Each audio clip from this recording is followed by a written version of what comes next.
Welcome back to my channel. Shivani চ্যানেলে নিরামিষ পটলের সবজি। তেল দিয়েছি, আদা বাটা দিলাম, তেজপাতা। এটা ভালো করে এখন নাড়াচাড়া করে নিই।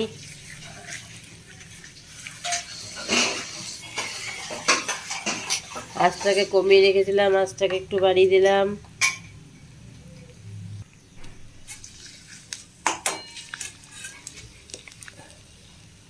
সল্ট, ইয়েলো, পটলগুলো দিয়ে দিচ্ছি। এবার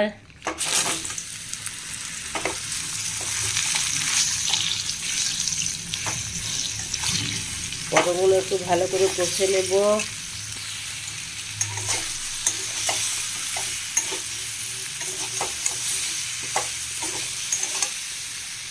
আঁচটা একটু কমিয়ে দিলাম।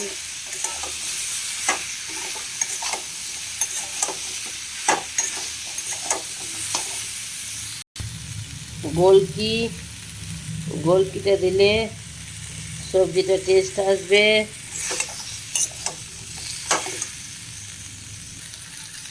দিলাম একটু ক্যারি পাতাটা দিলে সেন্টটা ভালো উঠবে। একটু হালকা ক্যারি পাতাটা এর সঙ্গে ফ্রাই করে নেব।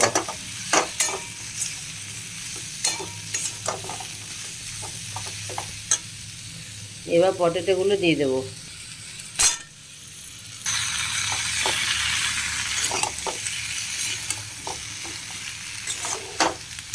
এবার হালকা করে পটেটো একটু ফ্রাই করব, বেশি এটা ফ্রাই করবো না, একটু ফ্রাই করব।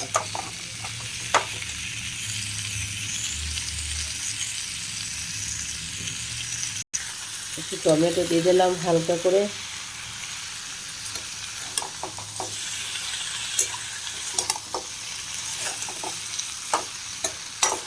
এটা ফ্রাই হয়ে গেছে, মশলাটা দিয়ে একটু হালকা নেড়ে জল দিয়ে দেবো।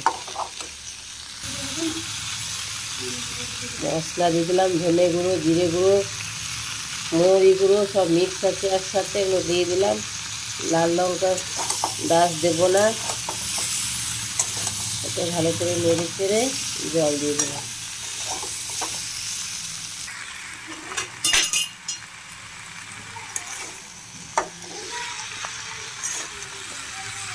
কষে নিয়েছি, এবার জলটা দিয়ে দিচ্ছি। বাস, জলটা দিয়ে দিলাম। এবার ঢাকা দিয়ে দেবো, ফুটে গেলে এটাকে নামিয়ে নেব।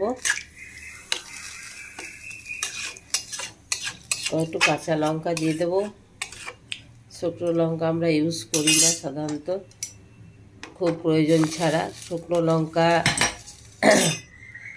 চিলি ডাস্ট এগুলো আমরা সবজিতে দিই না।